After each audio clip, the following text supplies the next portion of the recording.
Sick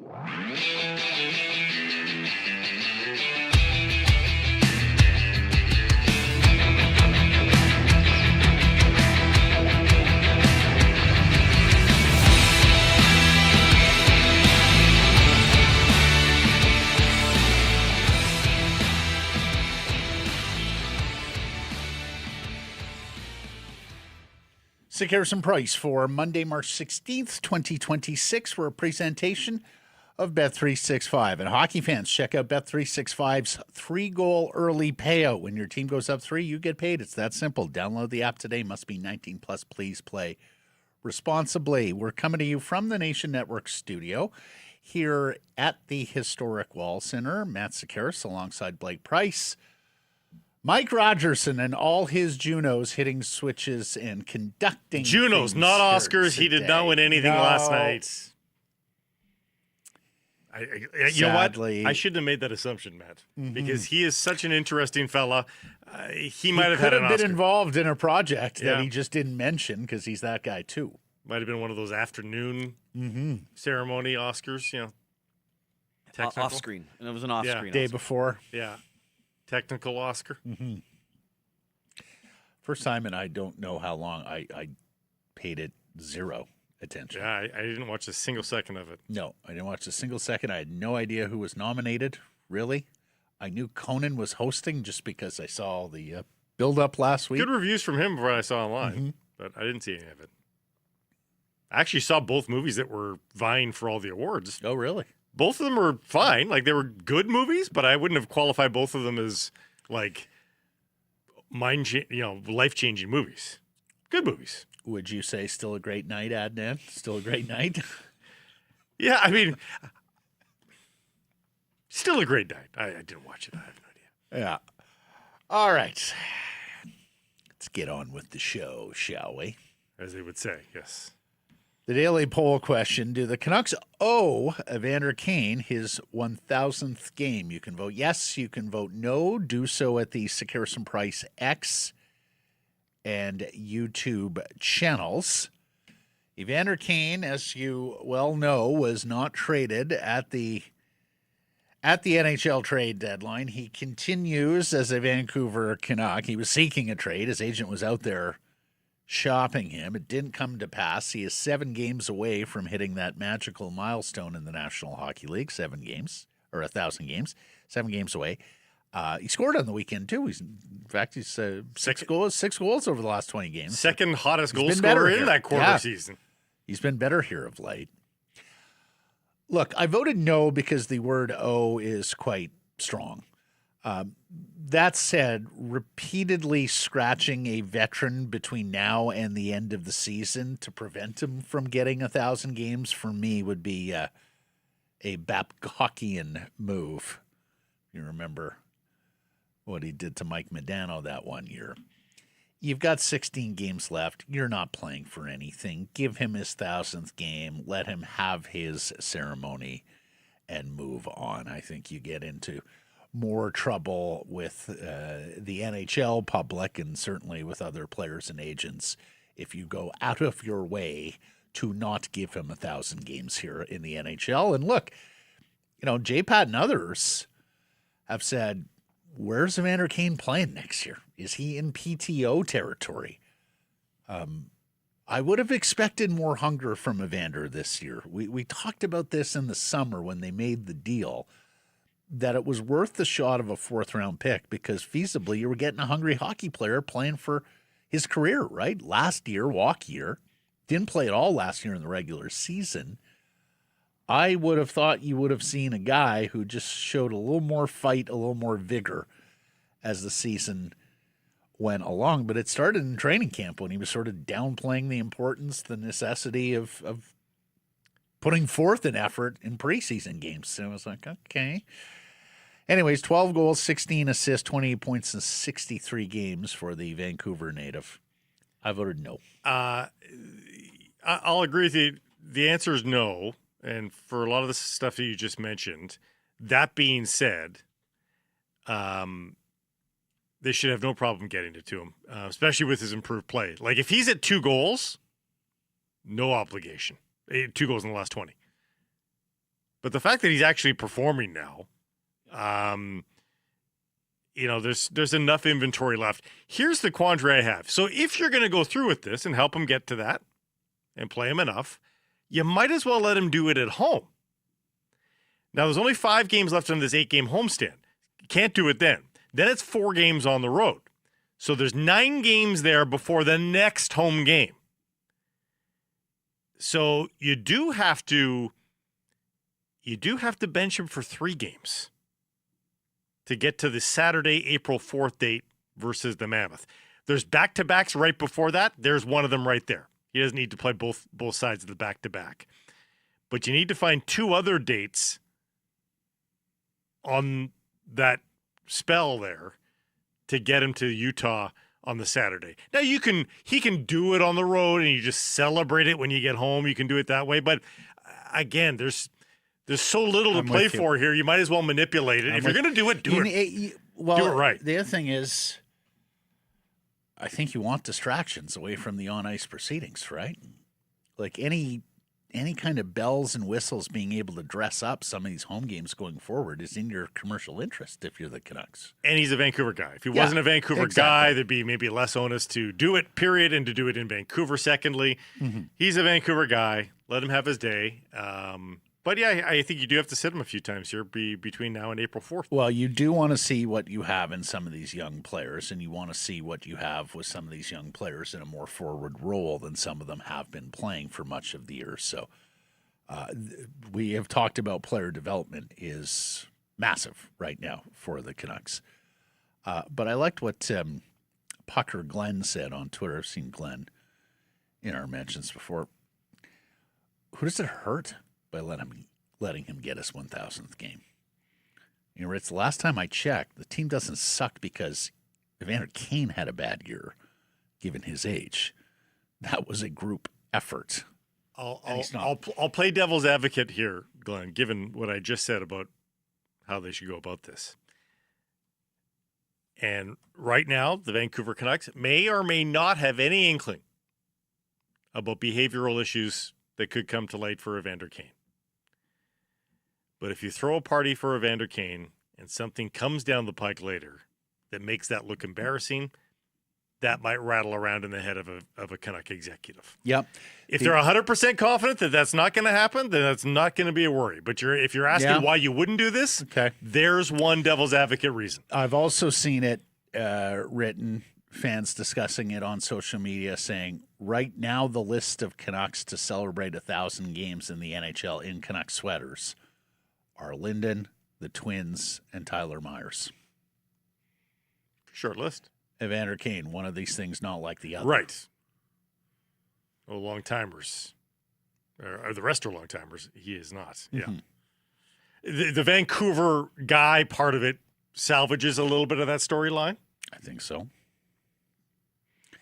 The other thing is, in terms of scratching him, have you seen what's going on with former Vancouver Giant Brendan Gallagher in Montreal? Mm-hmm. Saw that. And Brendan Gallagher is at 899 NHL games. Yeah, I mean, he's going to get there.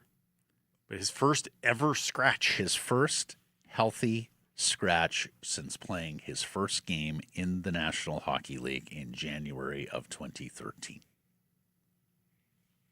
Yeah.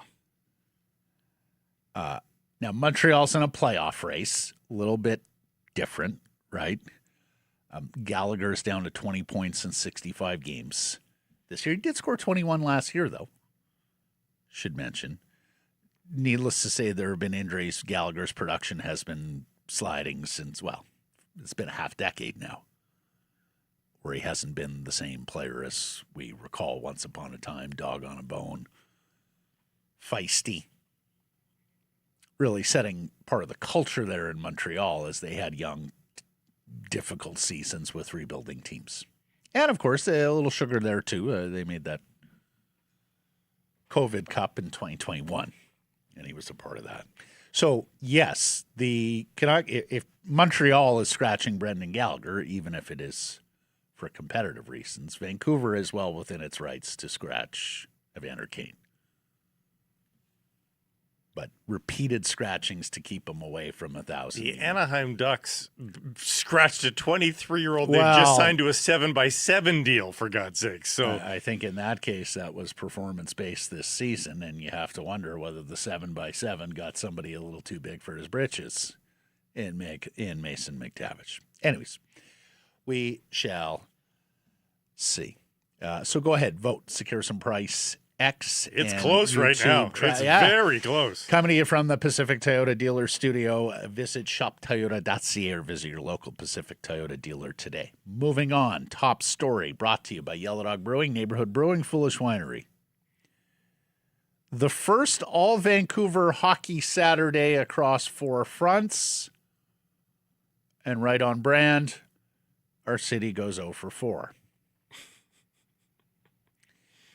That's right. With the advent of the Vancouver Golden Knights of the PWHL entering the chat this season, their inaugural campaign, you had 4 places to go on Saturday to watch high-level hockey. 3 of them professional hockey. The top-level hockey. Top-level junior. Top-level 2 pro teams, 2 pro men's teams, 1 pro women's team. You could go to Rogers Arena. You could go to Rogers Forum in Abbotsford. You could go to the historic Pacific Coliseum or the LEC. None of the primary tenants were able to win. It is that kind of a winner. Honestly. Canucks lose 5-2 to the geographic rival Seattle Kraken. The Abbotsford Canucks fell 4-1 to the Henderson Silver Knights. The Golden Knights at least got to overtime. Oh, they got a point. Okay. But they dropped a 3-2 decision to Ottawa. Mike was at the game. And the Giants got beat 5-2 by their Georgia Strait rivals, the Victoria Royals. So 2 rival losses, too. The Seattle and the Victoria losses. Oof. Yeah. Extra stingy. Mike, how was the game on Saturday? How was the Golden Knights game Saturday at the Coliseum? It was excellent, actually. Super close. Yep. OT game, packed. Thrilling Sarah Nurse goal. So Yeah. It was a beautiful goal. Yeah, really good vibe.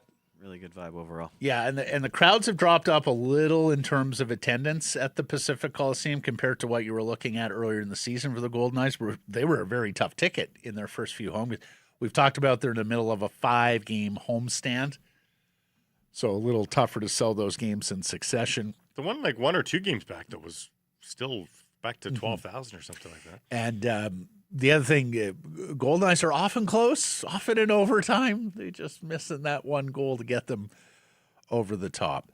Yes, so Golden Knights have a lot of work to get to the playoffs. Vancouver Giants are the worst team in their division. We've known the Abbotsford Canucks will not be defending their Calder Cup championship in the AHL playoffs. And, of course, we've known the Vancouver Canucks are not going to the Stanley Cup playoffs. So, alas, while 0-4 was the sad reality of Saturday, one could see this coming based on team performance this season. The one thing to look for on the Abbotsford Canucks, they brought in a bunch of new bodies that had been devastated by injury, and the Canucks have called up a lot of guys. Mm-hmm.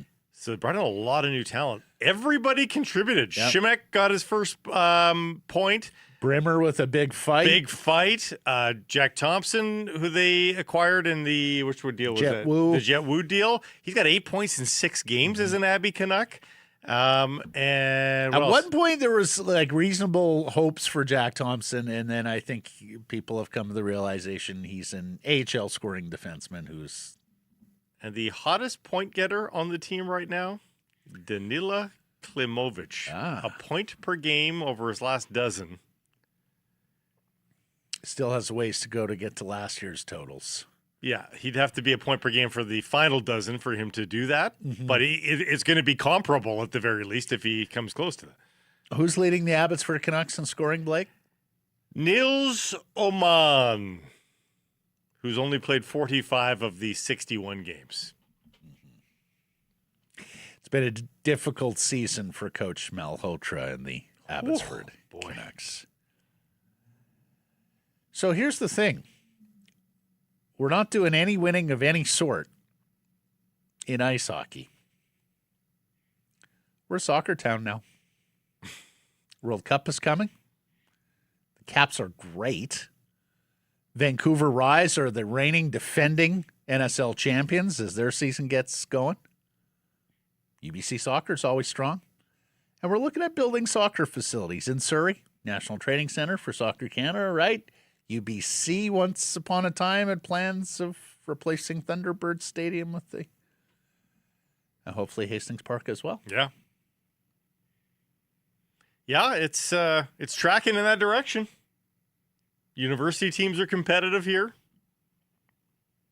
UBC Vancouver lost in the FC final. has not been all that competitive, but Hey, they went on that run into the CONCACAF Champions Cup. I mean, it's there's still some stories being written. They are expecting to be better this year as well. I mean, it's a year. We're going to talk about hockey having a moment here in the sporting landscape, but within that, Vancouver's actually dropped within that atmosphere, and soccer has risen here in this corner of the world. I'm sure there's a lot of heated rivalry fans, though, here in southern BC. I'm sure there are. Because there's heated rivalry fans everywhere. Yeah. It's a hit show. Mm-hmm. Big show. None of it's shot here, though, is it? Was it shot here? Never know. I don't think so. One of the guys is from here. Yes. Spaghetti Factory. Mm-hmm. Waiter. Made good. Can you get a good cold beer at the Spaghetti Factory? I'm sure you can. It's been a while. I haven't been there in a while. Hopefully they get on their Is there horse. still one in Gastown? I think so, yeah. So Okay. hopefully they serve Yellow Dog. That would get me going there. Like the Squirrel Chaser Hazy Pale Ale. 4-packs. Tall cans. I like those. On special for the month of March. Look for it on sale at your private and government liquor stores. And if you want to use them as props for St. Paddy's Day, good call. that works because they Beautiful have the nice green can. It's a gorgeous can. It is the most beautiful beer can I've ever come across. You look at it in the fridge and you go, how do I not grab that one? I don't have any here. Calgary, Edmonton, and Prague, Czechia, to host 2028 World Cup of Hockey games, which replaces the Four Nations tournament and expands to 8 teams. Only the NHL did not name the teams today. Which in their prompted some announcement. interesting speculation. Right. So, Canada, the United States, Sweden, Finland, Czechia, all guaranteed, right? Mm-hmm. Those are your Four Nations holdovers. That's the host, Czechs now. Then, Germany, Switzerland, Slovakia under current conditions. However, Yes. couple years until this tournament, I agree with Eric McRamala. Smart guy. He's had him on the show before. Who tweets, seems clear the NHL wants Russia to play in the 2028 World Cup and may take a geopolitical wait-and-see approach. You may have seen that there was a select number of Russian and Belarusian athletes who were allowed to participate in the Milano Cortina Olympic Games. A softening of a stance there. Exactly. Not under their national flags, No. but were allowed to participate. Much could happen. Now, I guess they don't have 2 years here because the Russians have to name a team. So in less than 2 years, But you certainly have 12 months. 18 months or so, yeah. And lots can happen in 12 months. Absolutely. So, it's And, of course, the tournament gains some gravitas if this is Russia's Can return. you imagine if Russia to the returns international to hockey. best on best? Exactly.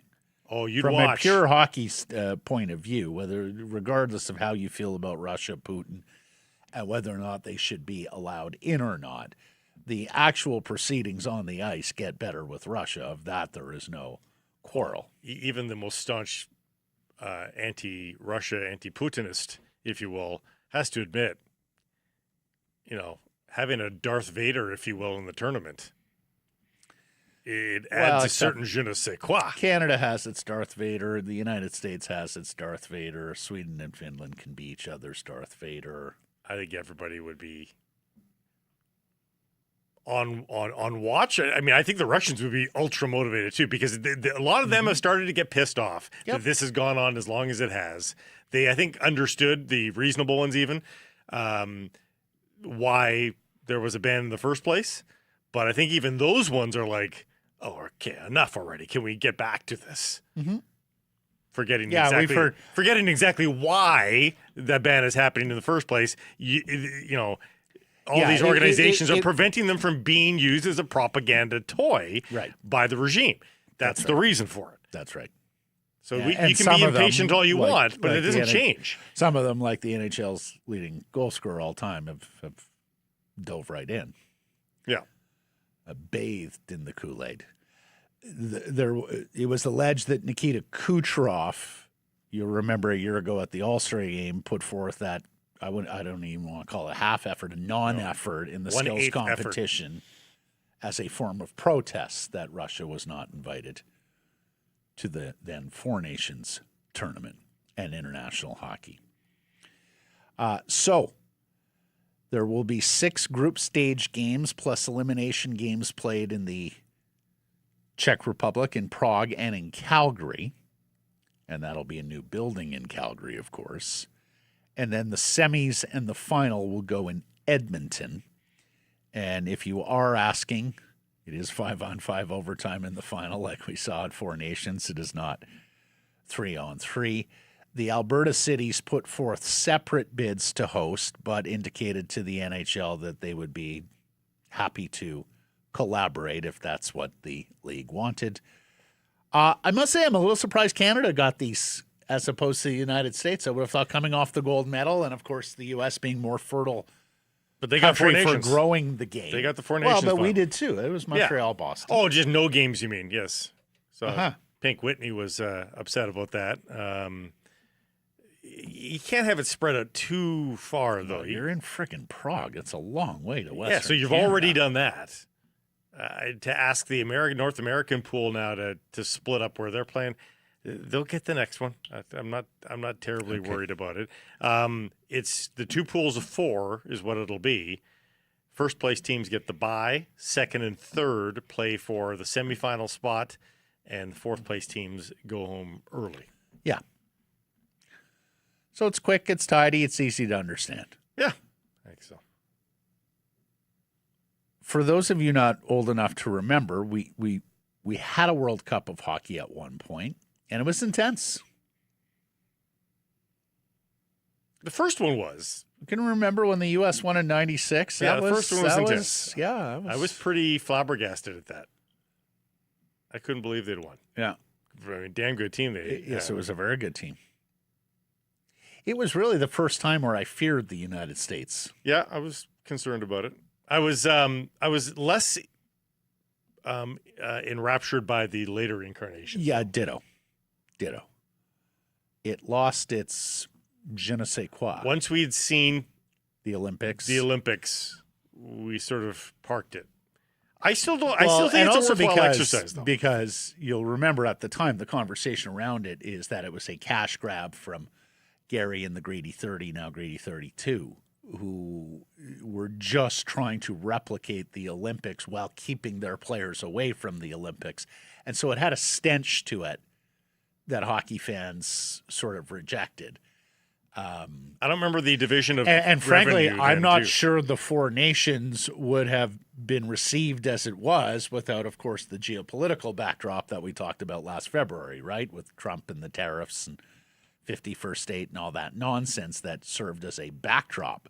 I don't remember. We could put it on Easy Nose if the division of revenue pre-salary cap was the same as it is now. Like the whole point of it now, the reason why the players are saying yes to it is this goes into HRR. So the better the World Cup does, the bigger the salary cap becomes, the more salaries get doled out in the NHL. So there's a cause and effect. Frankly, every 2 years, the best on best is appropriate.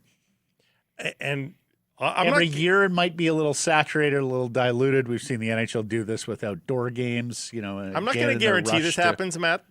But with Olympics and World Cup alternating every 2 years, it means only 2 out of every 4-year period do you have to have an all-star game.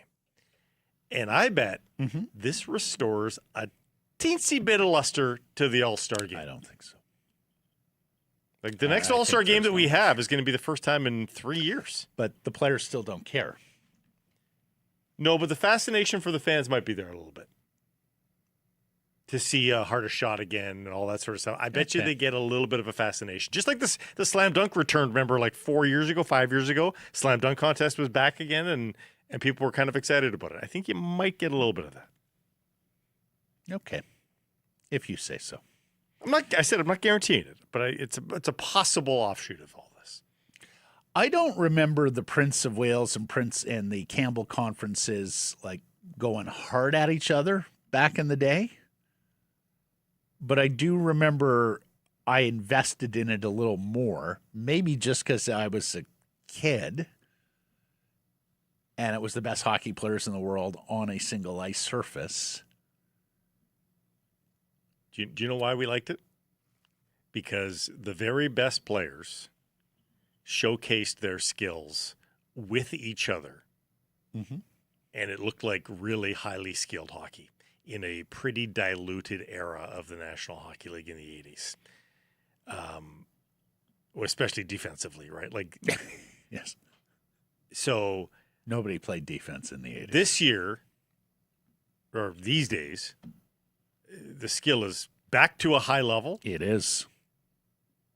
It is intense on a night-to-night basis. I think the NHL is in a really good spot on a nightly basis for the most part.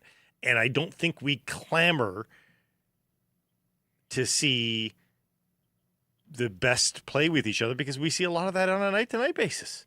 There's a lot of star-studded teams. Yeah, I think it's about stakes as people have managed their time and decided what they're going to invest in, what they aren't. It's hard to build up any kind of emotional investment. Yeah, to the stakes of an All-Star game. Canucks lose 5-2 to Seattle Saturday at Rogers Arena. As mentioned, Evander Kane with his 12th. Marco Rossi continues his production with his 8th. Besser, O'Connor, Buiam with assists. We have got to talk about Elias Pettersson now. 20 games without a goal. But the bigger news coming out of this game might have been the crackdown on fan protests by Rogers Arena security. Did you see this from Gemma Carson-Smith of the Canadian Press, reporting on Blue Sky that it, quote, sounds like folks who show up at tonight's Canucks game with a paper bag for headwear will be escorted out and could be banned. Banned? Come on. I mean, we've talked about the Canucks being afraid of their fans right now, which... Show me an unhealthy organization. Well, they're afraid of their fans. Okay. But banned is a little much. Look, why are you declaring your paper bag? Why are you declaring your paper bag? Put it in your coat. They fold up. That's how they came. So look, it's their building. They can set the rules. And if they want to say, no, fans can't wear a paper bag on their head, they're within their rights. Again, I think it's a sign of an unhealthy organization that doesn't have a great relationship or rapport right now with its fans that it would do that, because it is a harmless form of protest and an age-old one at that. Perhaps they don't want the visuals going forward of fans with bags on their head, especially if the bags happen to say something. But this is the bed you made, Canucks Sports Entertainment, Canucks Hockey Operations. You're the worst team in the NHL by a country mile. You were starting over from the start over. The act of wearing a bag on your head is self-enforced.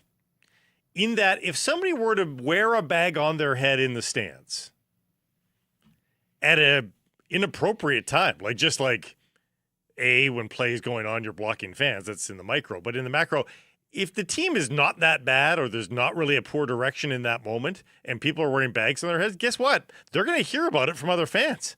Like, what are you doing? Yeah. But when the entirety of the bowl understands what that means and why that's being done, yeah, and that's on you. And again, it's harmless. And that's on you. Nobody's getting hurt. But so if it's not fair comment, those fans are going to hear about it. Yeah. But if it is fair comment, But there's a heightened sensitivity with the Vancouver Canucks and Canucks Sports Entertainment right now. They know they have just right now, Matt. Well, no, but they're always sensitive. They know they have failed their public spectacularly for many, many years. And, rich guys like Aquilini, they're not accustomed to criticism, right? They are surrounded by yes people. They get their way on most things. They get their way immediately on most things because they have the money to make it happen. So naysayers, contrary words, people saying no, that's not familiar to the son of a billionaire. Lachlan Irvin of Canucks Army wants to call it the bro line. Besser, Rossi, Ogren. We were talking last week. Rossi liked it too. Yeah, on After Hours. Yeah. You were talking, you like to make up the composition of that line. Yeah. Yeah. You like the nickname? I like the nickname. Yeah, I like the especially nickname with the too. umlaut. Anytime you can put an umlaut in there, I'm on board. And they stayed together at practice today. Nils Höglander makes it back into the 12 by the looks on fourth line left wing. With Ratu and Kane, DeBrusque with Petey and O'Connor, Sassone with Bluger and Linus Carlson. Which has been a decent line too. Mm-hmm. The team skated on Sunday, but vets were given a maintenance day. Phil Baronic, Marcus Pettersson, Brock Besser did not participate. DPD,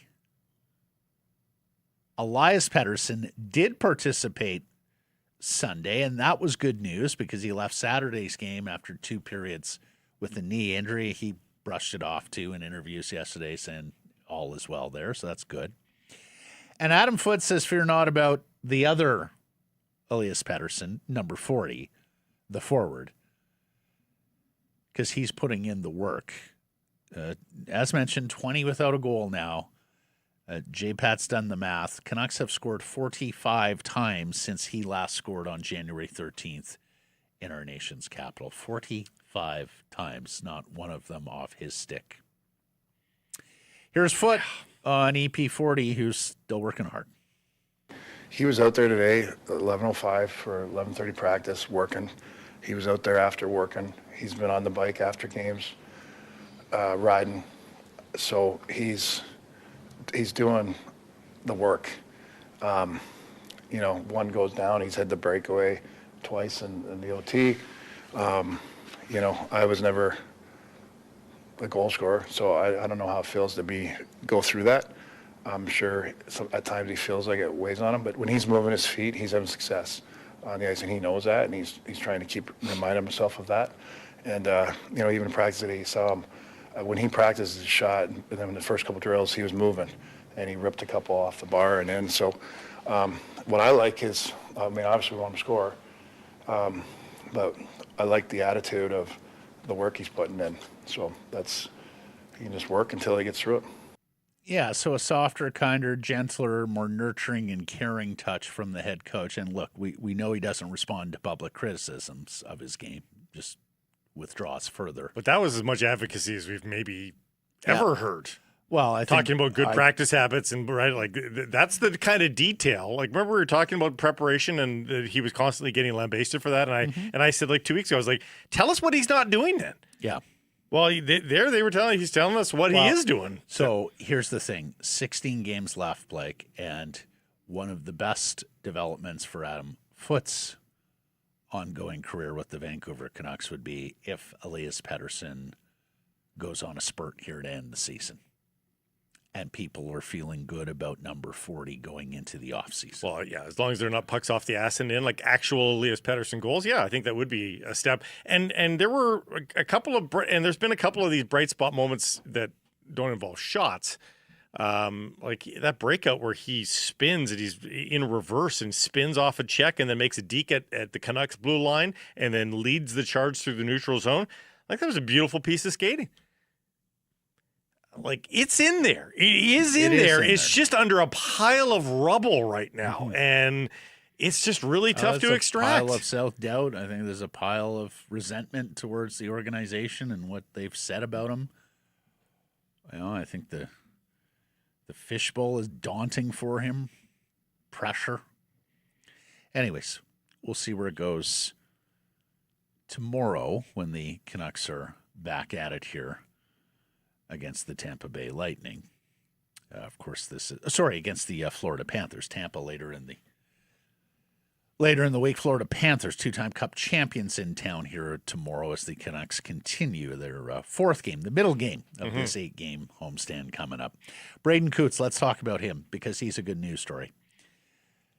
A goal and 3 assists in his return to the Prince Albert Raiders lineup. The Canucks first-rounder from last year was day-to-day with an injury suffered with an open gate there in the WHL. He's now up to 58 points in 43 WHL games this season.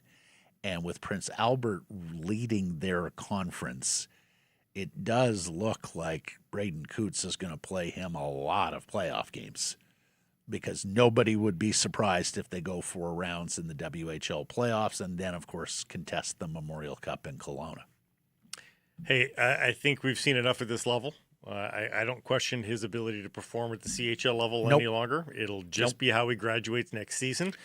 And of course, that new rule allowing your organization to put one 19-year-old into the American Hockey League comes into play next September. So if he isn't a Vancouver Canuck, I think Braden Coots will absolutely be an Abbotsford Canuck. Well, and that's the beauty. He'll be waiver free and on an ELC, so he can yo-yo if he wants. He can spend a couple weeks here, a couple weeks there, back and forth, and they can nurture him however he needs in that moment. But we saw it. I mean, if he's good enough to make the team out of camp this year. Yeah. Well, a lot of that had to do with the dearth at center ice, right? I mean, just how bankrupt they were as an NHL organization with center ice. You're anticipating less dearth this year? I don't know. Well, here's what I do hope happens because, again, the Canucks being, impatient. He's a billionaire. He wants it, and he wants it now.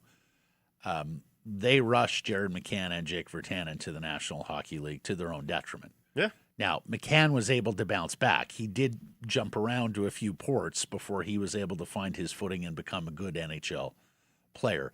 Jake, all you did was make a 19-year-old feel entitled. Somebody used the line with me, Virtanen's second year, he's a 10-2 guy. I go, oh, what do you mean? He goes, well, he acts like he's been in the league for 10 years when he's been here 2.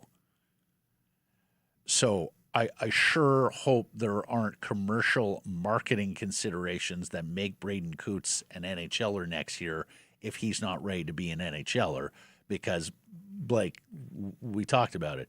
He looked great in the preseason. Then it was full-fledged NHL lineups who gave a shit, and he wasn't ready for that in 3 games. It was clear. There was one big difference between these two players that pushed the Vancouver Canucks to make that decision. Well, what is that? Jake's size, intoxicating size, and speed too. Those 2 elements that he had from the get-go, that never went away. His ability to play the hockey game, wasn't there most nights. But the size and the speed just convinced them, tantalized them. Oh, he can do it. He can do it. Okay, so what was the rationale with McCann? The shot, the ability to take a shot and score. McCann was a smarter hockey player. Yeah. But no, did not belong in the NHL. That year they played him in the NHL. No, should not have been. I think and then soured on him and moved him to Florida and the Good Bruns.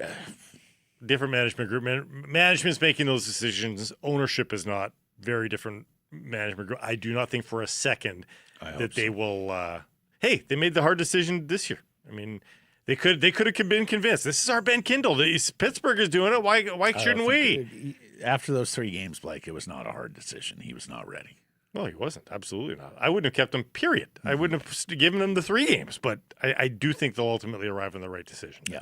Gavin McKenna and Penn State are going to the Frozen Four tournament. Selection show goes Sunday. Games start March 26th at 4 regional sites. And the Final Four is in Las Vegas this year. The Frozen Four is in Las Vegas.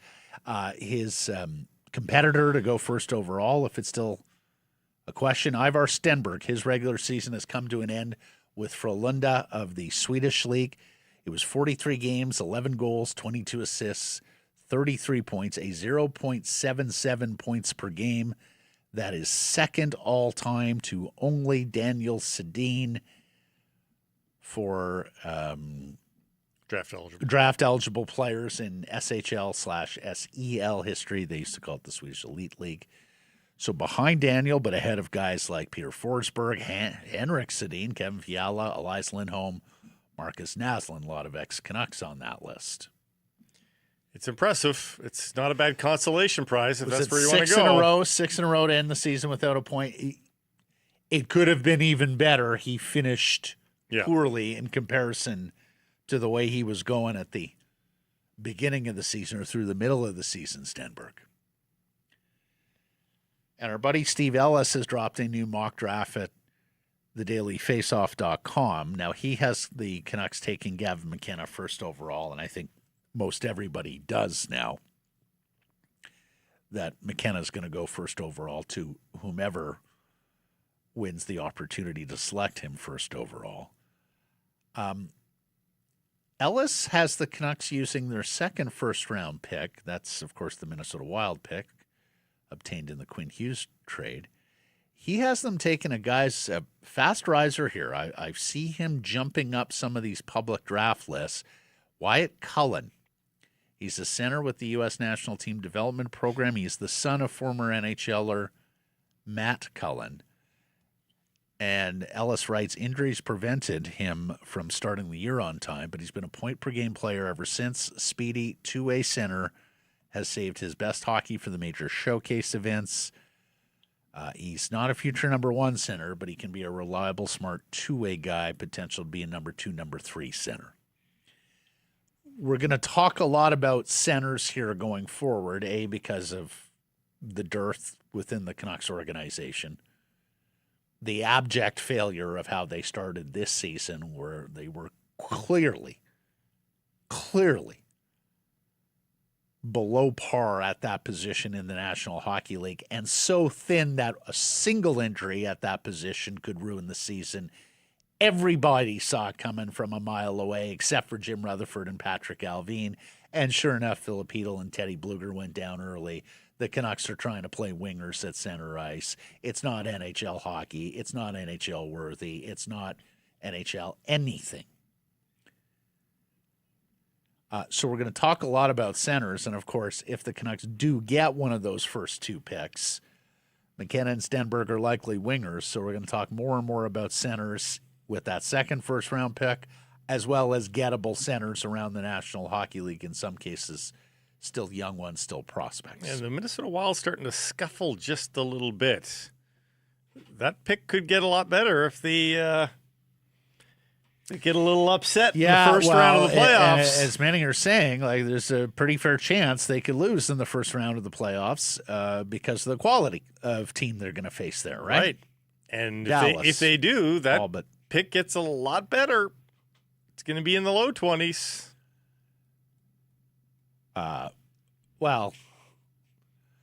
So the Stanley Cup teams pick 32nd and 31st. The conference finalists pick 30th and 29th. Then you go with regular season standings, unless they've changed the format. I've got the teams that from 17 to 24, you've got the teams that made the playoffs but did not win their division in the regular season or play in the conference finals. Mm-hmm. So that would be that. But Minnesota's point total would still be superior to just about everybody else. So they'd be at the back end of that. Yeah. They would be 23. It's mid-20s. It's mid-20s. The pick right now is showing as number 26. So we'll see where it goes from there. Anyways.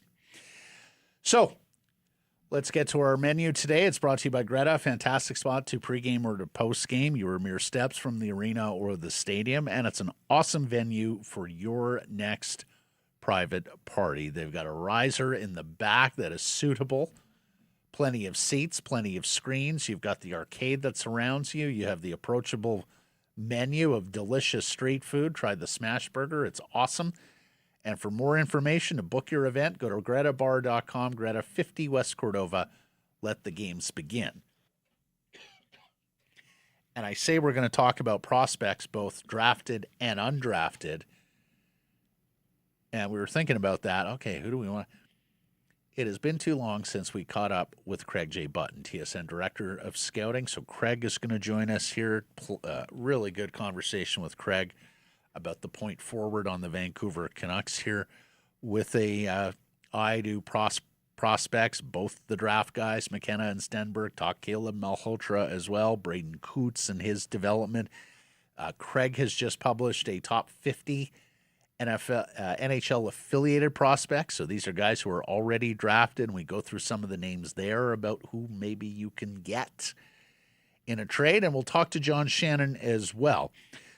First time talking to John since the NHL trade deadline, so we'll get his 2 cents on the Canucks and their work, his 2 cents on Elias Pettersson, now 20 games without a goal, his 2 cents on the front office going forward, and whether or not Jim Rutherford, Patrick Alvin, and all parties should feel safe here after this calamity of a season, plus on the World Cup of Hockey, where you'll have tough-talking Alberta people on social media who want to succeed, want to separate from this country. And in February 2028, they'll put on a maple leaf and cheer for Canada. Yep. Funny how that works. Does the hypocrisy dawn on an intellect of that nature? Like, do they know what they're doing? A bunch of them are upset right now that Don Cherry's not into the Order of Canada. You're upset that he's not getting an award by the country you want to leave. Mm-hmm. Explain that to me. Interesting. Later in the program, the Whitecaps just, wow. Setback for the Caps. People are going, oh, okay. Maybe it's not like last year. Or maybe it's exactly like last year. Oh, man. And that was a pretty good franchise in Minnesota. They're expected to be sort of 3, 4, 5 in the conference.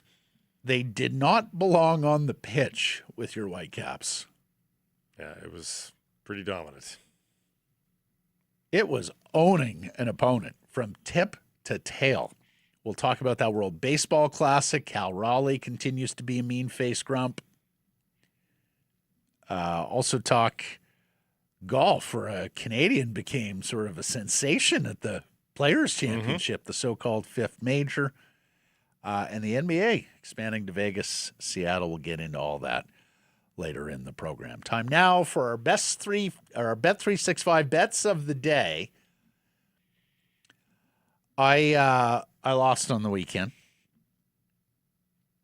Josh Naylor hitting a home run in the Canada USA World Baseball Classic game. Alas, it was his brother Bo hitting the home run. So you have the T. A baseball classic win of my own. I'm looking at not desperate because they're in the driver's seat of the wild card, but they do still need to get points out of most of their games, the Utah Mammoth.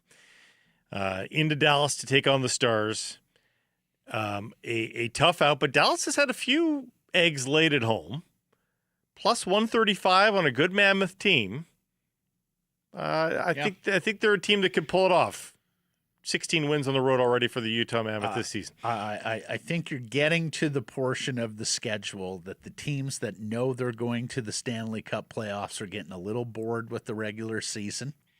They're not quite at the point where coach is all over them to ramp it up, because you can't just flip the switch in the playoffs, right? Mm-hmm. You know, that'll be the messaging with 5 games to go or so.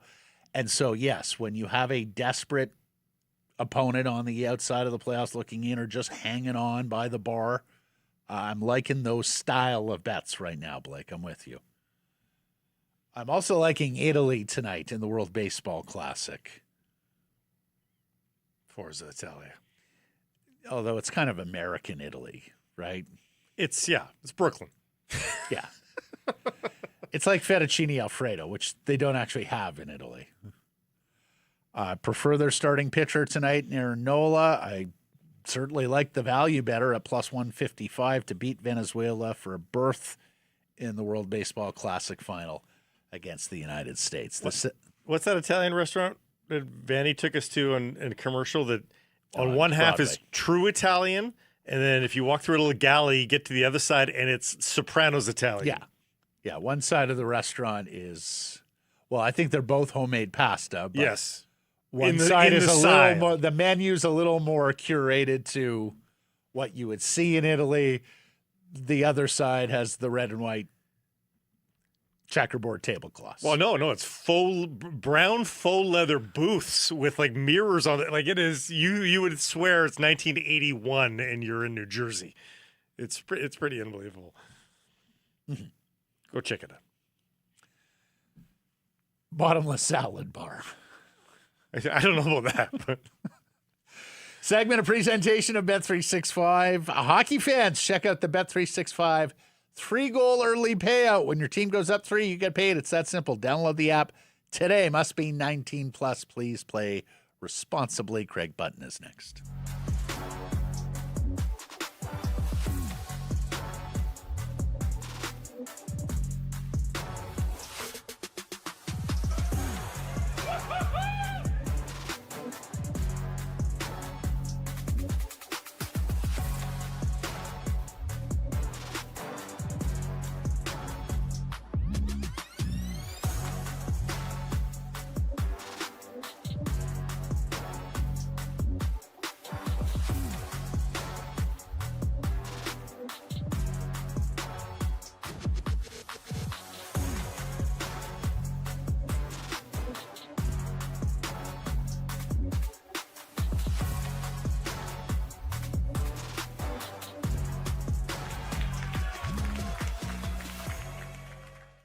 Harrison Price from the historic Wall Center. This segment brought to you by your Pacific Toyota dealers in the Toyota Prius plug-in hybrid. I don't know if people have noticed, but there seems to be some news stories about the price of gas these days. Oh, boy. You ain't lying. You know who is gloating? Toyota Prius plug-in hybrid owners are gloating right now because every night they just plug it into their household plug and they wake up to 72 kilometers of electric driving. Might they? Yes, they might need to fill up. Every few weeks, every 5 weeks, depending on what your driving's like, but 72 kilometers a day. My guess is you're under that for most days. Mm-hmm. And it's so fun to drive. It's pretty sporty, folks. A little tap on the, I'll say gas pedal, on the accelerator, and you are away and flying. It's getting towards golf season. Get at least a couple of bags in the back. And even this guy was able to fit into the back seat. Lots of room in the back bench as well. Go check it out right now. And red tag days are on March through May. ShopToyota.ca. Craig J. Button is TSN's director of scouting. He's got a new top 50 NHL affiliated prospect list out, a British Columbian at the top. And since we're talking young players, we're talking draft picks and prospects, it's high time we had our buddy back. We welcome him back to Harrison Price. How are you doing, Mr. Button, sir? I am doing very well, and thank you for the warm welcome. It's always enjoyable to spend some time with you. I think it was last year, just about this time, that I was doing a broadcast in Vancouver, and I popped past the studio seeing you guys, but I was on the other side of the glass. I felt like I was the monkey in the zoo, and you guys were not letting me out. We're the zoo animals. Yeah, we're the zoo animals. The number of people who hang out here in the lower lobby and they take their photos and they throw point. Food at us. Exactly. It all happens. Craig, as mentioned, I really enjoyed this top 50 affiliated prospect list you do. I wonder why more people don't do this. I know we get so hung up on the draft rankings, and some guys do it even monthly, but I want to know who the guys are who are on the verge of making the National Hockey League and affecting proceedings with the 32 NHL clubs. So I read with interest, and I saw the pride of Lake Country, British Columbia, Tisha Ginla, your number one prospect, not yet in the NHL. Explain, my friend. Well, I made the comment that the apple doesn't fall far from the tree. Well, I was around when the tree was drafted, like when we planted the seed on the tree. So, it's not something that I'm saying casually, really. And they're different, but they're the same. And they're the same in this regard. They're able to take the game and twist it into their favor in different ways. And then by extension into their team's favor. And they do it with a great ability to score, to make plays, to assert themselves. I mean, they're involved in the guts of the action. I mean, Tej is a great thinker. I mean, he's so smart. He sees what teams are trying to do, and he takes advantage of it, of everything that goes with it. And keep in mind that, I mean, he was on the shelf for a good, I would say, 9 months, 10 months after he had the surgery on the hips, and then he's come back stronger than ever. And to me, when I watch him play, I just see somebody that is so valuable, knows how to play with other players, and knows how to impact the game in a significant way. And, you know, some players, and we all see what play, okay, if they're not doing this, you hope they're not hurting the team. TJ Ginla is never going to be hurting the team because he's going to find some way to contribute that's going to be significant and impactful. And like Utah needs that guy based on the young players they already have, but they get the benefit of him. Can I just follow up and ask him this? Because this is being talked about a fair bit in our province. It's not like Kelowna is having a terrible season, but they're third place in their conference in the WHL, and they're hosting the Memorial Cup, Craig. Like, what do you think here? We have people crying about the home team getting into the Memorial Cup because Kelowna isn't having the sort of season that some people anticipated off the top? Well, here's when we say anticipate, what was the anticipation? This was a team that really struggled last year. I mean, Tej was out and everything. Listen, when they were awarded the Memorial Cup, there was a lot of eyebrows raised because are they going to be even good enough to make the playoffs in the Western Hockey League? And that's where they were at. So I give Bruce Hamilton and his group a tremendous amount of credit. They really have, because they had traded so many draft picks, you know, in previous years to try, you know, they trade Crystal, and now those, you get some draft picks back. But what can you do? They're not players that are going to come in and help you this year. But they worked really hard to go and get players into their lineup that were going to help them be a competitive team. And that's what they are now. They're a competitive team, Matt. And so I think that accolades go to Bruce Hamilton and his group with the Kelowna Rockets, because they've pushed this team higher and higher and higher to a point where I don't think they're the host team. And yeah, we've seen host teams, you know, maybe not have as good a season as we'd like. But I really think that they've done a really good job, not only getting their team to a competitive point, but to the point where they're going to represent Kelowna, the Western Hockey League, in the Memorial Cup, I think, really well. Yeah, I hope they have a good playoff run. So there's none of that conversation. Yeah. They show themselves worthy. We've seen, of course, this siphoning of talent from the CHL to the college ranks. How much does the AHL rule kicking in next year balance that out just a little bit? It doesn't balance it out for the CHL, obviously, but just in terms of keeping players out of the NCAA. Not that that's necessarily the goal, but, you know, do these 19-year-olds start to play in the AHL next season a little bit? When we see the affiliated teams right now on your list, it's basically CHL and college. Do we start to see more AHL teams on this list a year from now?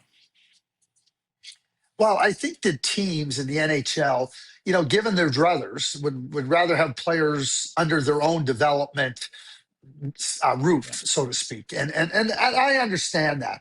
I think that you have to be very careful that the jump from junior hockey to the American Hockey League for a player that's still very much developing is quite difficult. Ken Holland has said it, and many others have said it. The American Hockey League, you know, like if you can't play in the NHL, people think that the American Hockey League is easier. And at that age, the American Hockey League can be harder, you know, because you have three different levels of players. You have your prospects that at one point in time were really promising or still promising. Then you have your prospects that are trying to find their way. Are they going to find their way in that organization? Are they going to have to maybe go somewhere else to find their way? And then you have your older players that are really instrumental in the development. They still have hopes in a lot of cases to get to the NHL. So you have these three different levels of players, and they're all fighting for something very similar. And so for a young 19-year-old player to come into the league, there needs to be a maturity. And I think NHL teams have to understand that. And I think that becomes, I'm not going to say an obstacle, but it's something you better be aware of. But certainly, I would expect there to be, if you can, and from coaching and hands-on, if you can have that player come into your team and say, you don't have to go to the NCAA and you have more control of it, I think teams are going to be all on board for that. I think that they would rather than hoping that a player in the NCAA, or in this case, the CHL, is getting the mentorship, the development, guidance that they need. You got Braden Coots ranked 30th on the affiliated prospect list, playing now for first place Prince Albert, and made his return from injury over the weekend. How would you characterize Coots this season, Craig?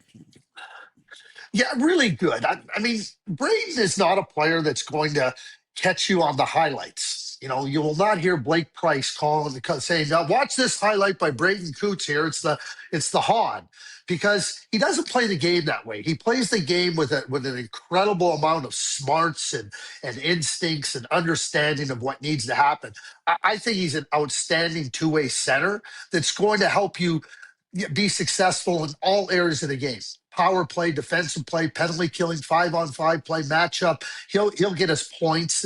But those types of players, and Braden is this type of player, they're incredibly valuable. And they're not only valuable to the team, but when they go out on the ice, the coaches know that they're going to get really good, high level, constructive, reliable, dependable, competitive play. And that's what Braden does. And, you know, he is, like, to me, you saw him at the beginning of the year. When I say best affiliated players, it's about right now. It's a snapshot. And I think Braden is one of those players that's closer to playing in the NHL than not. And that could be as soon as the 26-27 season because of his brains. And now the physical maturity has taken place. And I think the Vancouver Canucks have a really good, strong player that's going to be really valuable for a lot of years. I think Canucks fans right now, Craig, have thrown some cold water on their face. And they are trying to be much more real with themselves than maybe they ever have with prospects. I think the disappointment of seeing the Quinn Hughes era crumble beneath their feet has given them a dose of reality of the hard knocks world of the National Hockey League. And so it's funny. I'm seeing, like, back in the, just even a handful of years ago, Craig, the Canucks would get a prospect. Oh, that guy's going to be a top line winger. It was always the rosiest picture. Now I feel like people are being way more realistic. And even about Braden Coots, who I think Braden Coots 5 years ago, people would be like, he's going to be a top line center. And now people are like, hold on a second. Maybe he's only a third line center, like a really good third.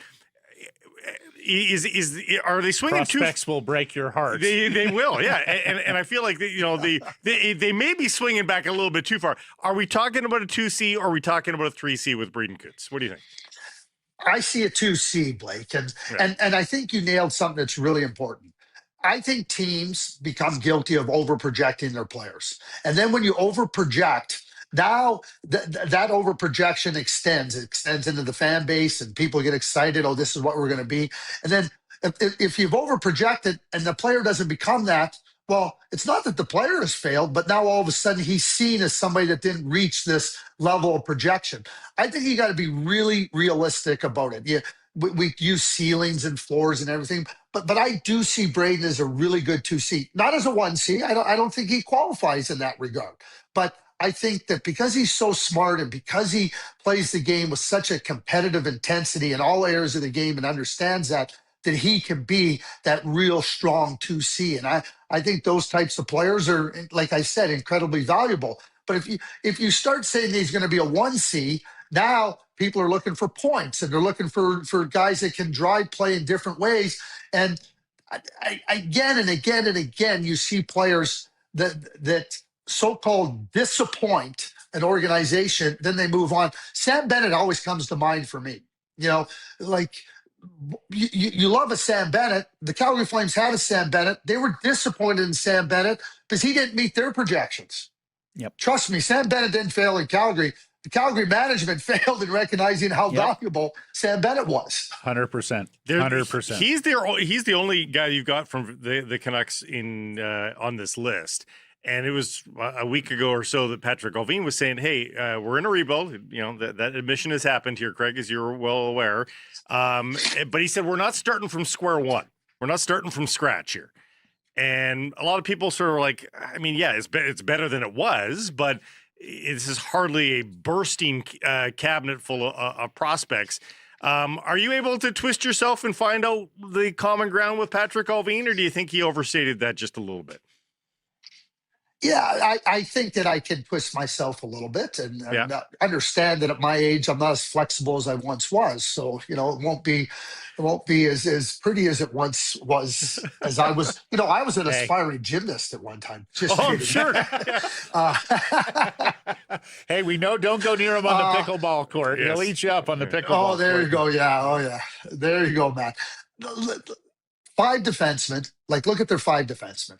You have Hronek, who's really, really good. You have the two Petterssons, right? You have Bouillon and you have Vilander. That's a pretty darn good start with a quintet of five defensemen. They're in the NHL. They add different elements to your team, and they play, and they're young. I think that's really, really important to say. So you start from that base. Defense is hard, and I think. I mean, Hronek has shown how capable he is. I think Bouillon is going to be a top-level player. I really do. I love the way he plays. You're watching Tommy Vilander. I mean, he's such a hard-nosed competitor. And then the two Petterssons can fit in and do what they do and do it well. The older Pettersson can be a little bit more of a mentor because he's a little bit – but the other four guys are good. They make the trade for Rossi and Olgren. And you have some players. I mean, Brock Besser's still there. I mean, I know he signed as a free agent, but you have some other younger players. We talk about Braden Coots. Now you have all these draft picks coming into the fold this year. So you have these young players. It's not like you got players that are 28, 29, 30. You got these younger players where your draft picks, this year, last year, can come into a group where you have layers of different ages. And I think that's the encouraging part. I think Medvedev, the goaltender they drafted last year in the second round, is a really good young goaltender. I mean, like I say this, there's a lot of players that weren't in the top 50 that will be in next year just because they have eligibility there. And players right now that aren't in it that are going to be good NHL players. And I have Medvedev in that group. I think that and so now you start to look at different positions and now you got to make good on your draft picks, right? And they're going to have lots of them. They got a lot coming up in this draft. This is a chance for them to replenish the prospect cupboard and to really set sights on what the future can look like. Because I do think there's some really good elements in place, and the ages are right. I think the ages are right. I think it's one thing to have elements in place, but if the ages aren't right, that's where it gets skewed. Let me just ask, because you didn't mention, do you believe Mancini's an NHL player, Craig? He's a depth player, I think. Okay. Victor Mancini? I think he's a depth player. I mean, call him a 6'7" defenseman. I think that there's lots of defensemen. I mean, you look at him, how can he fit in? Who does he fit in with? How's he going to partner with a certain type of player? But I don't see him as I see him as a 6'7" type depth defenseman. I saw Lekramaki didn't make the affiliated list. Is that in part because of some injury here that has kept him out? What have you made of Lekramaki's season? Well, he's been injured, right? And it has been. I mean, right now, you look at where he's at. There's glimpses. Do I still think that Jonathan can be a good player? Absolutely, I do think that. He's one of those guys not on the list that I think can be a really good player. He adds that skill. Finding that consistency. He's still young. So let's keep that in mind too. And I think finding that consistency, finding that ability to be able to show that, hey, this is what I got. I'm going to bring it like on a consistent. That's the hardest thing for young players, is to be dependable, consistent, reliable. I always tell young players, you want to get a regular spot in the NHL, be those three things, because that's what coaches are looking for. And if you have those three things in place, regardless of what your skill level is or what slot you fit in, you can have a good career. And that is what I think that's where Jonathan finds himself right now. And the injuries, hey, let's face it, the injuries set him back. Like, there's no question about it. And this goes back to some of the maturity. Physical maturity becomes a big part of it too, in terms of, is the player ready to handle the rigors and whatnot. I want to say something right here to you guys, because I've said it in Calgary. And people in Calgary are kind of like, really? Zane Paret, 9th overall pick, back-to-back 100-point seasons or near 100 point in the Ontario Hockey League. I think the American Hockey League is the best place for him next year. I don't think he's ready for the NHL. Mm-hmm. And he had to play in the NHL this year because really the junior hockey wasn't going to help him. But I don't think just because he played this year, and I think that the Calgary management better start setting up their fan base that Parek's going to be in the minors, because that's where I'd have him. And when I say not, he hasn't demonstrated to me that he's close to being able to be a regular NHL player. The Canucks have doesn't mean he's not going to be. Doesn't mean he doesn't have good potential. No, it's one more year. It's not a race. Yeah. Some of them take longer for a race. The Canucks have all those defensemen you mentioned. So true. Still have Minio, still have Kudratsev as scratch and wins as well. And they've got decent depth at both the NHL and Lekkerimäki on the wings. They do need centers. They've got Coots coming, but it's just him. And yet at the top of the draft this year, and Canucks fans are hoping upon all hopes that they get a 1 or a 2 pick here, it's likely wingers. But are these wingers special enough here that the Vancouver Canucks the project moves dramatically forward with McKenna or Stenberg? Well, I think certainly with McKenna, and Stenberg's a really good player. And they're both, they're elite. They are elite. There's no question about it. Maybe the best thing that could happen I shouldn't say best. That's not the way to frame this, right? But let's just say the Canucks fell out of the top 2 slots, right? Mm-hmm. Maybe that wouldn't be so bad, because maybe they could go draft a center, maybe by the name of Malhotra. Mm-hmm. No, we've thought of this project. We've thought of this. Yeah, he's a pretty darn good player. And as you watch him, it's just better and better. Like, you just see, like, he oozes confidence, he oozes ability, and it just seems to be he's going to be a top pick in the draft. Now, you understand that there's certain spots in a team that might want a forward, might not take one of the defensemen. A team that doesn't want a defenseman looking for a center. Like, the Calgary Flames are looking for centers too. Yep. And so you have Vancouver and Calgary in this spot here. It'll be very interesting to see, how they go about their business, in terms. And I'm talking about the second pick. I'm not saying they wouldn't take Stenberg in Calgary, but they have some really good wingers.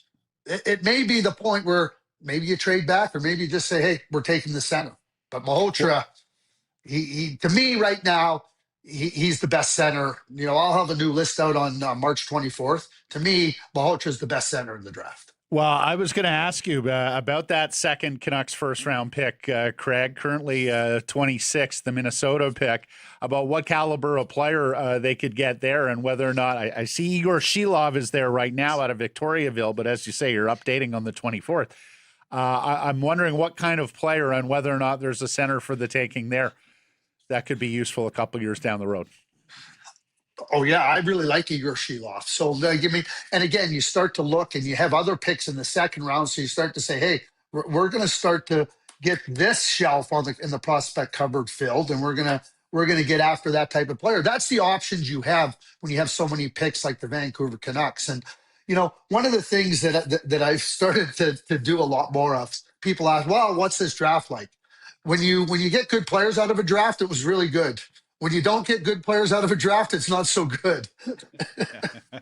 Before you go, NCAA. I want to ask him about the gettable centers from his affiliated list. NCAA crop. Anybody turning your fancy there? It seems like people are kind of like, yeah, that guy TJ Hughes, man. Like, is there any jewel in the rough here? I feel this way about the college free agents. There's no downside to signing them. They can play in the American Hockey League already. There's zero downside. And TJ Hughes is a very talented player. He's 24 years old. So, and here's the really good thing about it too. Teams aren't locked into the players long-term where you're trying to find it. Either you find out he can play or he can't, right? And I'm talking NHL level. That's where you see it. So you asked me about that. Like, do I think there's a Colin Graff in this year's NCAA pool? No. I wanted to ask him a question about whether or not any of the centers from the top 50 affiliated prospects are gettable via trade here, whether it's Utah with their depth, Ginla, Desnoyers, and Cole Baudouin, whether it's Boston with their depth, Hagens and Letourneau, whether it's Strammel in Minnesota, or whether it's Seattle with Meaton and O'Brien. And, of course, Shane Wright is a potentiality there. If you're running the Vancouver Canucks right now and you're looking for young centers, which aisle are you shopping at at the Safeway here? Well, I think you nailed it, Matt. Like, those are the areas you got to go, like, try to explore. What's realistic? You look at teams that have a lot of depth at the center ice position, and where they're trying to make some changes, and teams are looking to get some younger players in there. And with the draft picks that the Vancouver Canucks have, this is a really good avenue to explore. And those players are all different. You talk about you talk about Jake O'Brien, you talk about Mietin, and you talk about Shane Wright.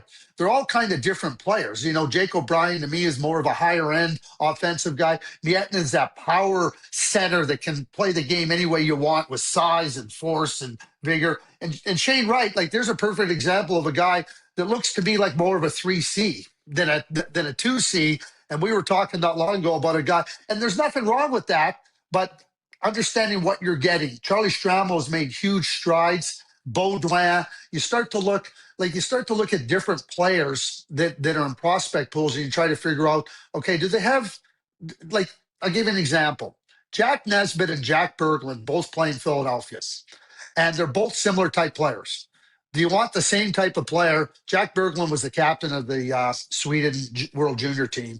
Jack Nesbitt was the 12th overall pick last year, who they traded up to. I think they're similar players. I think they're 3Cs. But could you make a deal with they go, well, we'll give up one of them. What are you going to give us? Like, I think there's opportunity there. They might be willing to trade Jet Luchenko. I don't see Jet Luchenko as a top end player, but, you know, these are the conversations you need to have, Matt, you know, when you're in the spot and using your draft picks, not just to select a prospect, but to maybe make a trade. Yeah, absolutely. They have veteran players to sell. They have draft picks that they could use as currency. So it should be a very interesting summer for the Vancouver Canucks. And as mentioned, we'll be talking to a lot of young players. Craig, we get data now in this new life, like data that you don't see when you're in the radio world. And we know how much this market is attuned to young players, prospects, draft picks these days. So thank you, sir, for the conversation. It was great catching up, my friend. It really is. It's always a joy to spend some time with you. Thank you very much. Don't be a stranger. We'll talk soon. Okay, you count on that. Carson Price from the historic Wall Center. Sometimes when I get hungry, it's instantaneous, and I cannot wait, and I need food immediately, and that's pretty close to how quickly you get your pizza from Pizza Pizza. They've got a delivery guarantee. If your order is not delivered on time, it's free. Mm-hmm. When you place your order, you get an estimated time. If your food arrives after that, it's free. No questions asked. And right now, you can also get the Volcano Dipper. Creamy garlic sauce right there in the middle of the pie.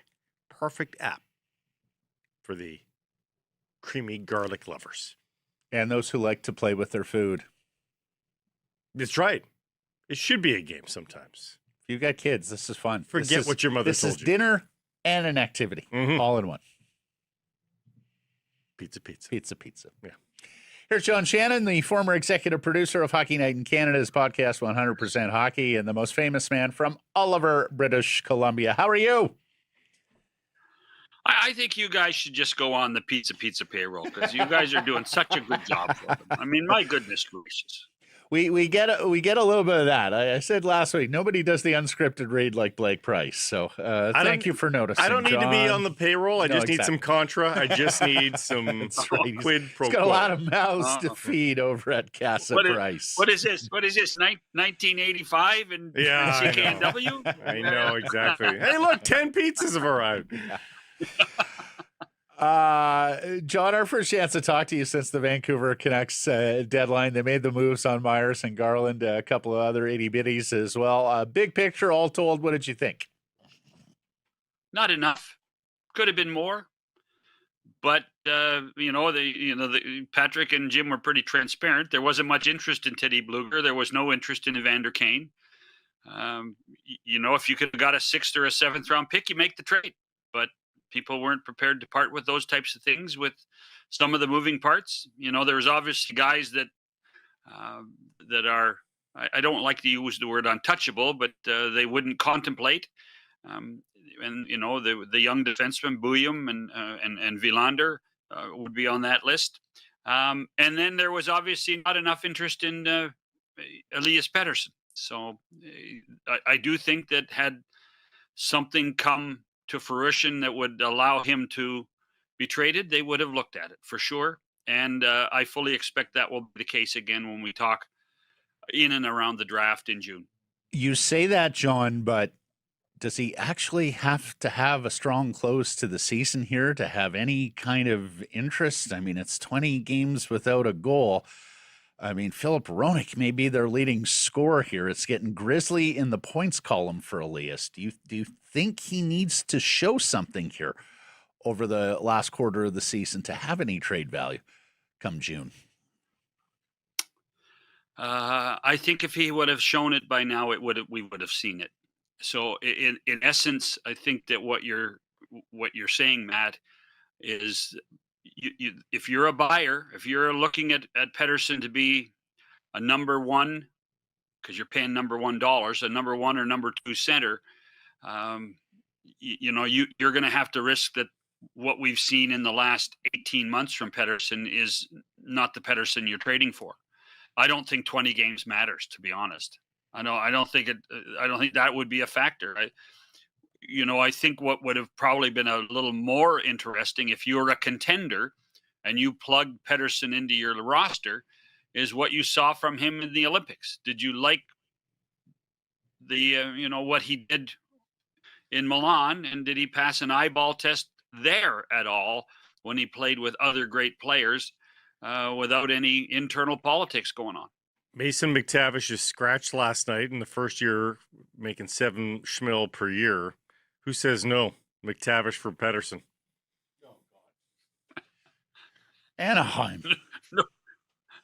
Yeah, that's right. Pat Verbeek.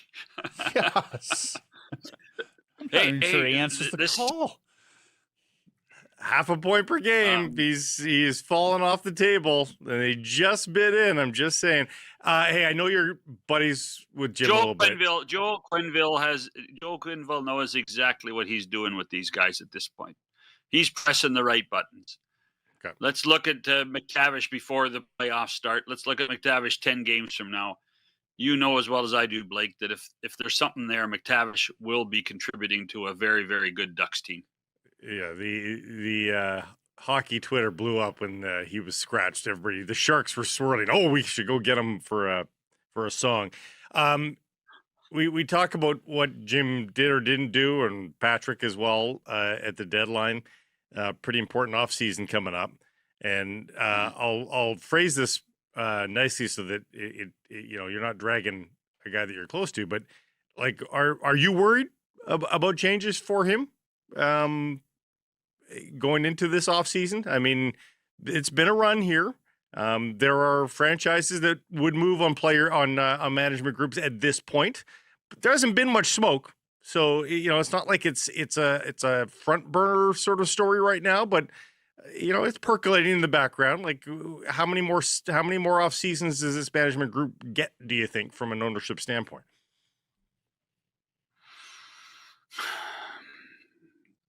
I'm not worried, and maybe that's because when you get to the late 60s, early 70s, you don't worry about very, very many things like that. There are more important things in life than the job, so you just go try to do it the best of your ability, and if people like it, they like it, and if people don't, they don't. I don't know. I have never doubted Jim's relationship with Francesco, so it's difficult for me to say, the things are percolating, because you never hear it. I've always led to believe that there's a mutual respect between the two, and that's really where you have to leave it at this point. I have not heard anything either way that suggests that this management group, in particular Jim Rutherford, will not be given one more opportunity to rebuild this franchise. Do you think he's got to change his GM or his head coach, though, as part and parcel of that? I mean, the fans are angry here, John. Do you have to throw him a sacrificial lamb here? But the fans are going to listen. This is not a fun time to be a Canucks fan. We know that. From trade deadline on is going to be misery. It's going to be misery. A loss on Tuesday night to Tampa, a loss on Thursday doesn't change anything right now. It doesn't. Don't. This is a time where you have to sit back and say, don't sweat the small stuff. Just don't. Look at Bouillon. Is Bouillon getting better? Is Wielander getting better? Those are and if you say no, they're not there, then there's something to be talked about. But what they're trying to do right now, I think, is give their young guys NHL experience. It's better playing in the structure of the NHL than in the less structured American Hockey League. And so let the players play at this elite level against elite teams and see how much better they can be. The best example of that, guys, in my mind, is the Columbus Blue Jackets. That they weren't as bad as the Canucks are, but last year after the break, they fought every night, and guys got lots of experience. Jet Grieve got a ton more experience in goal, and he's had a very good year this year. That's what these 20 games are now for this team. Wins, they should almost not just take the win and loss column away. Everybody's admitted they're going to be 32nd. 32nd, okay? Come to grips with it. But are the players getting better? Is Bouillon showing you anything? Is Wielander showing you anything? Are some of the young forwards, is Ogren getting... Tell me you didn't think that was a great game Marco Rossi played last week. Yep, That's what this is about now. That's what this is about now. That's all it's about. They're going to get 25% of the ping pong balls. We know that. That's it. So, suck it up and live with it. While we're on the topic, 4 struggling Canadian teams. You covered Vancouver. Conroy's done so much work. I don't think he's in trouble. Winnipeg and Toronto, any changes there, do you think? Or does everybody survive one more year? Winnipeg, how can you criticize what Kevin Cheveldayoff has done there since day one? There's no question that he's the general manager in Winnipeg. I think there's lots to be asked about. What's that? He's allowed a down question, year. I think. Yeah, is this the outlier in Winnipeg? Right. I watched them beat Colorado on Saturday afternoon. They played really well. Colorado needs those points to stay ahead of Dallas. Yeah. Winnipeg beat them.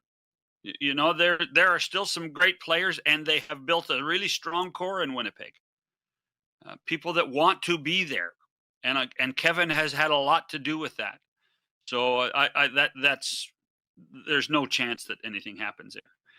Toronto's another story. I think that that with the potential change in majority ownership, because Rogers owns 75%. At some point in the next 6 to 12 months, you have to think that they're going to own 100% of the club. There's going to be pressure with a new national package that they just bought to be a contender again. They're not making the playoffs this year. So I think when you don't make the playoffs this year, then everything has to be on the table. And I suspect that's what the discussion is. And not only coach and manager, but players.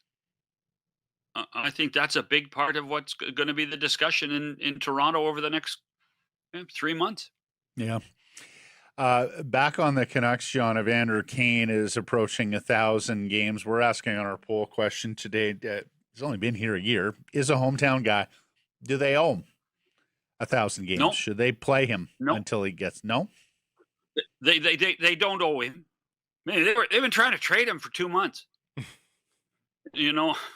They can't now though. So in for a penny, in for a pound. So here, just as an aside, so when you work for an NHL team and there's a Tuesday night against a bad team, that's the bobblehead night. that's the feel good night. If Evander Kane got 1,000 games and they did a ceremony at Rogers Arena with the silver stick, that would be a nice story. It would be a nice story. Vancouver kid, he was part of the Giants, bounced around the NHL, finishes, will finish his Vancouver Canuck career. I assume he'll want to play next year, but it won't be in Vancouver. They will.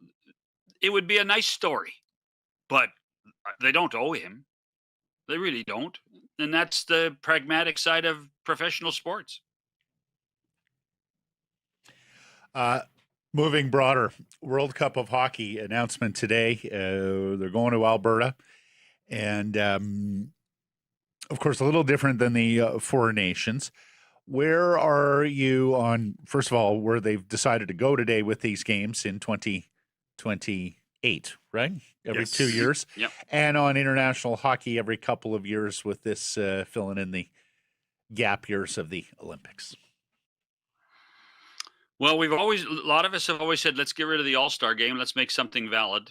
So by getting rid of the All-Star game in Olympic years and getting rid of the All-Star game in World Cup years, they've solved the problem half the time. Yeah.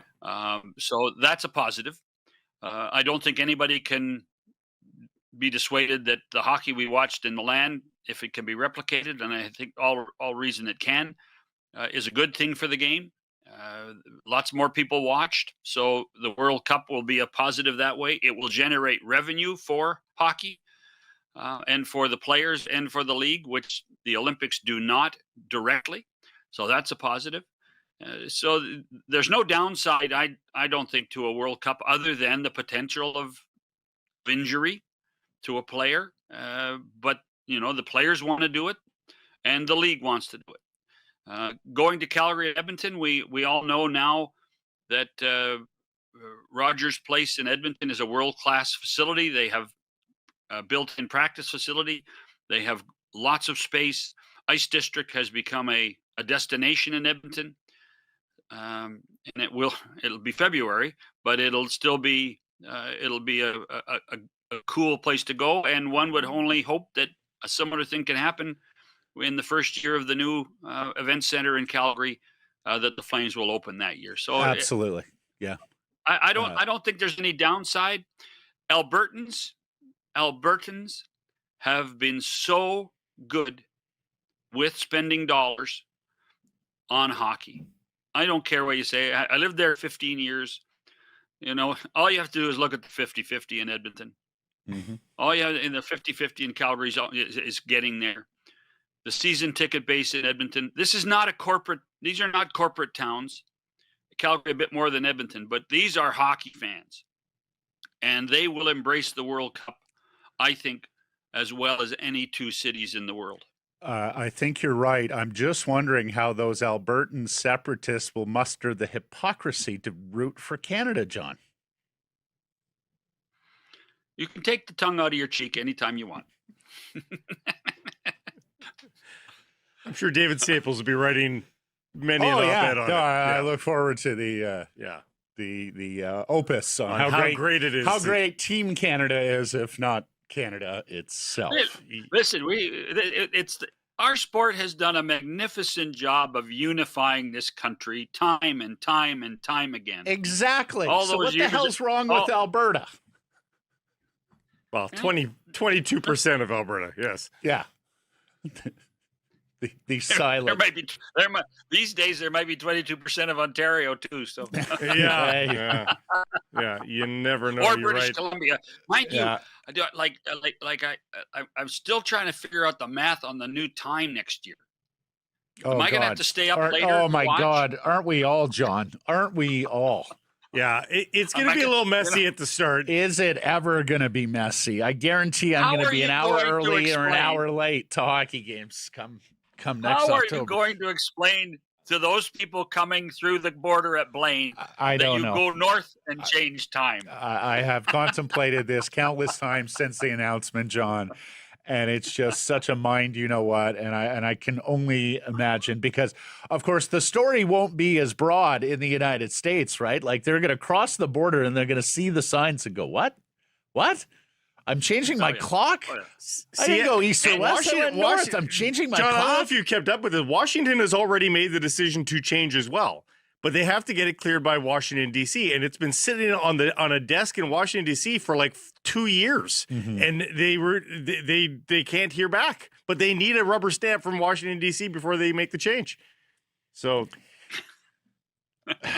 Politics, governance. And you know how efficient that U.S. government is these days in getting things done, especially for blue states on the West Coast. So That one may sit on the nothing back positive is going to happen burner. in Washington. Nothing positive is going to happen in Washington, Oregon, or California in this administration. So. No, exactly. No, exactly. Oh, you want it? We're going to keep that from you. Yeah. Lastly, John, we mentioned that story last week. ESPN's doing some pretty good ratings for regular season NHL games coming out of the Olympics. And we talked about this after those thrilling gold medal games. How would you characterize the opportunity for hockey here to add new fans? But not just, fair weather fly-by-nights here who watched the Olympic game and went, oh, that wasn't that great, but actually set the hook and create more hockey fans south of the line. Well, I think the whole concept of the marketing campaign that has been created both by the networks in the United States and by the league, which is, now we see it in Canada too, that now we do go for silver, which is a brilliant, simple concept of saying we're going for the Stanley Cup now as opposed to the gold medal. So people their eyes are open to that. I think even the promo bases that for the 2 weeks following the games, where they said it's going to be Team USA's Quinn Hughes against Team Canada's Nathan McKinnon. I think they were smart that way. The other aspect of the momentum is it was just time. Ratings have been up all season long on ESPN, and ratings just went up. I think if Gary told us one day it was up 29% early in the season, and then 23% more after the Olympics. So those are great numbers to take advantage of. Now, and what's also happened, guys, is that hockey's been good. Maybe not in Vancouver, but the hockey's been good. And so when you can put Nathan McKinnon against Connor McDavid and put it on a U.S. network, and it is a really exciting game, other than McKinnon getting kicked out, then it's they're going in the right direction. They really are. And Macklin and Bedard and Schaefer living up to expectations is huge as well. Last three number no ones, busts from those three guys. It means three more superstars injected into the league. It's been really good. Yep. Fascinating to think that really two of those guys, because you're right, Blake, two of those guys play in small markets. Yeah. Because, Belmont is not, Long Island is not a big market. It's not like the Rangers market. It's the Islanders. And San Jose is not a big market. Sure, it's the Bay Area, but it's not San Francisco. And so for those things to happen, the other thing that's happened too is little nuances. The fact that in Celebrini's case, the Golden State Warriors have embraced him. The fact that his dad works for the Warriors and Draymond Green talks about watching Macklin Celebrini play, that doesn't hurt anything that happens in our game. So it's been good, and give the American team some credit. They were all over the map. They were on Saturday Night Live. They were on Jimmy Kimmel. They were on Jimmy Fallon. They executed a plan after the fact that worked, and perhaps that's helping the game grow. Yep. Yeah. It was almost like a victory tour for the Masters winner with his green jacket, going out and doing all the pop culture, more broad shows. And I will say this, you're right about Schaefer and the Islanders, although the Rangers and Devils have been so down this year, I can't help but think that Matthew Schaefer has stolen some of the conversation in the metropolitan area about his exploits in the Islanders in a year when I've been going there for a long time, Matt. It's still the Islanders, and it's still way out there. It's still way out there. So I know they trade it like it's Buffalo. What a for player. God's sakes! What a player! What a player! Incredible. Yeah, he is. Love watching him skate. Excellent stuff, Mr. Shannon. Thank you for this. Look forward to catching up soon. Appreciate this. Have a great day, boys. Secure some praise from the historic Wall Center and the Pacific Toyota Dealer Studio, built by Arbor Lee. The real win happens after the final buzzer. Stay downtown, stay comfortable, stay close to everything here at Sheraton Vancouver Wall Center. Your game day home base starts at wallcenter.com. Well, that was some performance from Vancouver Whitecaps FC yesterday. We said they needed to bounce back after that terrible loss Wednesday to Seattle in CONCACAF Champions Cup, their worst loss since July. They not only bounced back, they bounced up, they bounced forward, they bounced everywhere one wants to bounce in a 6-0 victory over Minnesota United. 3-0 at the 21-minute mark. You know that line from Seinfeld, the sea was angry that day? The Caps were angry, and it showed. They take out Minnesota before 23,885. It is the worst loss ever in MLS play for the Loons. And just when you thought there were cracks in the Caps' armor, there they are, 4-0, one of two undefeated teams in Major League Soccer, tied atop the Western Conference with LAFC. San Diego's just a little ways back there with just one draw and 3 victories, and San Jose's coming to town this weekend at 3-1.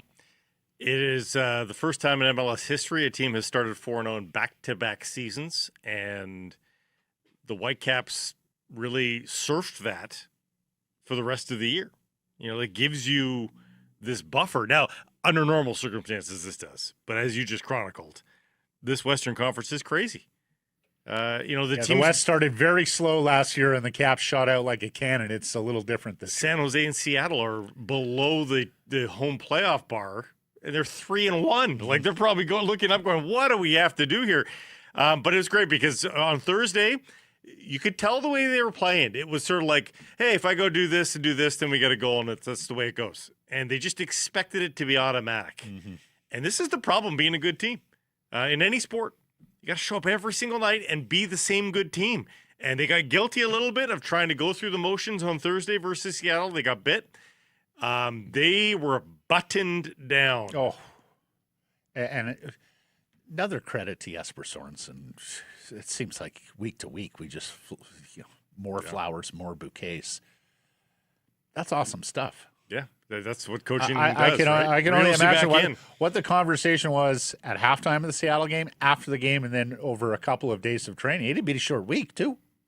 And no Thomas Muller for the most part. Well, that's it. 13 minutes at the end of the game. Jeevan Bodwal, again, magnificent performance. Had him on the show last week. We may have uncovered somebody new. Mikhail Gerasimenkov did not look out of place as the left back, giving Tate Johnson some much-needed rest. It's a 20-year-old kid. I read fabulous things about him and the way he performed last year for Cavalry FC in the Canadian Premier League. People who watch that league a lot closer than I do writing about this is an MLS player. He is developed here beautifully, and he is ready for the next step. And this Whitecaps player development system right now is top shelf. Brian White, 2 goals. Goal and assist for Sebastian Berhalter. Two assists. 2 assists. 2 assists for Sebastian Berhalter. We were talking about Seb last year being, boy, where's he coming from? The improvement. A goal and assist for Sabi. Matias Laborda with a goal. Newcomer Shek Sabali. You did doing so well in rehearsal here. I will get it eventually. Sabali. With his first as a Whitecap, first in MLS. And he bounced back because he wasn't very good. On Thursday, no. Yeah, it looked a lot better. He could have had 2. Easy. And sorry to those. There was probably 1,000 people in Colombian jerseys yesterday to watch James Rodriguez. They got Muller versus James late, but hardly the battle between global footballing legends. It mattered not, and poor James comes on. All excitement for his MLS debut completely stripped away. He's looking around at 9 other position players that just want to get on a plane. Yeah, tough. Tristan Blackman did not dress for the Whitecaps. There's a calf ailment there. Sorensen is not concerned in the least. Caps into Spokane Wednesday for that second leg CONCACAF Champions match versus Seattle, with the Sounders leading 3-0 on aggregate. So as we mentioned last week, it's going to be interesting to see what kind of team they send there, because itty-bitty stadium in a place that's not as easy to get to, and what are the chances? Well, I think Seattle just saw them put up 6 goals and went, oh, crap, I think we have to actually play this game. Yeah, probably. Thomas Muller said, it's not done. We're going there. It's only halftime. All right. Well, a home Saturday to San Jose. As mentioned, 3-1 San Jose, so a good-looking matchup at BC Place, 7:30 kickoff on Saturday.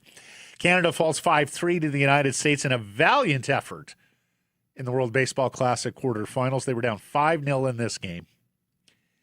I was out at a neighborhood bar, and there were a lot of people engaged in this game to start. It was a lot of fun. It was a lot of fun. 3-0 and 5-0, you could tell people's attentions were waning a little bit.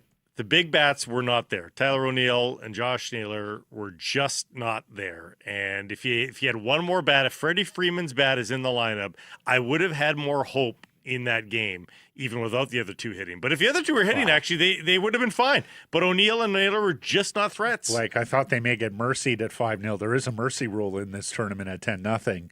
That home run from Bo Naylor. And then credit 3 of the 4 relievers who came in and pitched beautifully to make it a game and give Canada a chance in the late innings. Sadly, former M's first-rounder Philippe Oma was the exception. He got crushed, but Micah Ashman, whose mother's from Cranbrook, we gave you that story. She's a former volleyball player at BYU, so settled there in Utah. That's where Micah grew up. Former Vancouver Canadian Adam Mako, another lefty. Jays prospect, saw him here a couple of years ago at the Nat, and then Ladner's Tugboat Wilkinson. Just excellent after Soroka failed to get out of and the so third. fun every time Tugboat got a strikeout in those last 2 games. He's just like, he was so into it. He's never pitched above A ball. He's sitting there striking out Cal Raleigh and Bryce Harper. But even Mako, too. Like, Mako's not risen up to highest levels yet. AAA, yeah. Like, that's it. Crafty lefty. A really interesting story with Mako, too. He's Slovakian. Yeah. His family moved to Ireland and then to Alberta. He taught himself how to pitch watching YouTube. Bizarre. And the Cal Raleigh no sportsmanship ritual continues. He refused to fist bump Mariners teammate Josh Naylor. Naylor played it down as, just joking. He said he was joking. He was teasing him. Yeah. But the incident further exposed Raleigh to criticism and ridicule. His brand has taken quite a hit during this tournament. I mean, it's hard enough to go national from Sleepy Seattle, the Northwest Outpost, but even harder when you cultivate asshole as your brand. No whining M's fans when he gets snubbed for the MVP or other accolades this year. Randy Arozarena released a statement via the Mariners because he went back to Mariners camp in Arizona. Needless to say, the reporters wanted to talk to him. He released a statement saying, we didn't get the results we wanted with Team Mexico, but I'm glad to be back in camp with my teammates. The WBC is behind us now. I don't want anything to take away from the Mariners. I'm focused on the season, helping this team compete for a World Series. But damage done for Cal Raleigh. Here's a Mariners account that I follow. Baseball Twitter is cooking Cal right now, and I really have no defense to offer. Yeah. Simple glove tap. You want to be a captain? You want to show leadership? If it's important to Arozarena to shake your hand or get a glove tap at the at-bat, just do it. Also, since when did you know what people used to always say about the NHL playoffs? Casuals or non-fans. Yep. Used to just say I love the fact you guys shake hands after the war. People like sportsmanship. And especially in a non-contact sport where the appearance of intimidation doesn't need to be as ratcheted up as you need it in hockey and football, maybe. No one would think, Cal Raleigh's distracted. Yeah. He fist bumped He's not his teammate. focused on Team USA. He's not all in for Team USA because he fist bumped his club teammate. Did you see the Savannah Bananas trolled them? The Savannah Bananas got in on the act. Oh, look at that catcher. No. Doesn't want to shake hands. I don't want to shake hands. I want a damn hug. Good work there by the Bananas. And really, the whole approach the United States has taken to this tournament has missed the mark. Everyone else is having fun, celebrating the game, celebrating the event. You have fans of participating nations coming together. Team USA has chosen mean face and standoffishness. Vladdy, did you see this? Vladdy bowed to Hyun-Jin Ryu, his former teammate with the Blue Jays, right? And then nodded to the Korean. Oh, he doesn't want it. Doesn't want to win. They did lose to the United States in the semis. Should mention, Canada was missing victorious Nick Pivetta. I know every team can do this. But the smaller nations, it matters more. It matters more. Victorious Nick Pivetta, Abbotsford's Cade Smith, who's been the best relief pitcher for 2 straight years. But again, Matt, pitching wasn't the problem. M's reliever, Matt Brash. Freeman, you mentioned Sobrowski's turned into a good reliever with Cleveland as well. Jonah Tong, who throws 100 miles an hour, the Mets prospect. You're bringing up a lot of arms, and in the end, the arms were never the problem here. Yep. They needed some hits. USA beat DR in the big showdown last night. Italy, Venezuela to meet them in tomorrow's final. They'll contest the other semi this evening. Golf, where Cameron Young strikes a breakthrough victory at the Players, even while a Canadian rookie becomes the star of the weekend. Young outlasts Matthew Fitzpatrick, Ludwig Oberg, crumbles, throws away a 3-shot lead on Sunday. 2 balls in the water, Blake. 2 of the last 3 PGA tournaments, you have had top 20 players in the world hit consecutive balls in the water. Crazy. Shane Lowry 2 weeks ago at the Bear Trap. Ludwig yesterday on the back 9 of the Players' Championship. What hope do we rank amateurs have when you sit there and watch the best in the world snap hooking balls, not even close to hitting greenery? Well, he looked like an android on Friday and Saturday, so nice to see that he is human. Xander Schauffele on Saturday looked similarly bad, and he ends up staying near the top of the leaderboard in the end. But my God, like Schauffele was coming undone on Saturday. It was a wonder he was able to get off the course without more damage. You and I were talking last week amongst ourselves that the Players' Championship at this magnificent golf course, which is laid out and by design perfectly for live spectators and the television audience, is one of the most underrated sports constructions of the last half century. You know, like most big sporting events go way, way back to, you have to be in your 70s basically to remember even the infancy of the Super Bowl. But this is a, not quite 50-year-old tournament where they specifically bought this swampland in Florida, decided we're going to build a golf course where you can see 16, 17, 18 from just about every vantage point in the quote-unquote stadium. The 17th has become the most famous hole in golf. It is a tough stretch. It is a compelling stretch. There's water everywhere, so the intimidation is there for the players, especially with that big crowd. This is just a magnificent sporting event, and my hat's off to the PGA Tour. I just think they should designate it a major. Just call it a major. I know you'd have people saying Tiger Jack, the record, but just call it a major. I mean, it effectively is. The field is one of the strongest. The golf course measures up.